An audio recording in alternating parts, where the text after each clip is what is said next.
ነባር መንግስት ክምለስ ይዝብል ወፍር ዘካይድ ዘሎ ሕወሓት ጀነራል ታደሰ ወረዳ ውሽጥ ሓደ ሶመን ካብ መዝነትን ምእላይ ወሲኖም ነጣፊ ማሕበራዊ ሚድያ ብርሃነ ገብረገርግስ ልፍዓተይ ተስፋ ዳግማ ያብ መቐለ ተኣሲሮም ሕወሓት ብዛዕባ ዕድሚኡ ብሓደ ዓመት ዝተናውሐ ግዝያዊ ምምሕዳር ትግራይ ንምፍራስ ዝተወጠነ ስጉምቲ ምስ ማሕበረሰብ ዳያስፖራ ትግራይ ከም ዝተማኸረ ድማ ተገሊጹ ሕወሓት ብቢልዮናት ዝግመት ሃፍቲ ህዝብን ሃፍቲ ዘይ መንግስታዊ ትካልን ንመኸተ ውዒልዎ ዝብል ሓበሬታ ኣብ ማሕበራዊ ሚድያ ክዘዋወር ውዒሉ ኣሎ ነዚ ጉዳይ ኣመልኪቱ ዝምልከቶ ኣካል መብርህ ዝሃበ ኮይኑ እዚ ሓበሬታ ዝጠመተ ዝርዝር ሓበሬታ ድማ ክነቕርበልኩም ኢና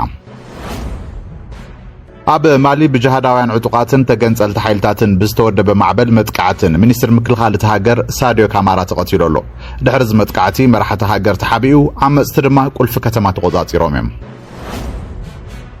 ፕሬዚደንት አሜሪካ ዶናልድ ትራምፕ ምስ ኢራን በቴሌፎን ክዘራረብ ከም ዝመርጽን ልኡኻት ከም ዘይሰድድን ኣፍሊጹ በኻል ወገን ድማ ኢራን ቀዳምነትን ወሽመጥ ሆርሙዝ ዝህብ ናይ ሰላም እማመ ከም ዘቕርበት ተገሊጹ ኣሎ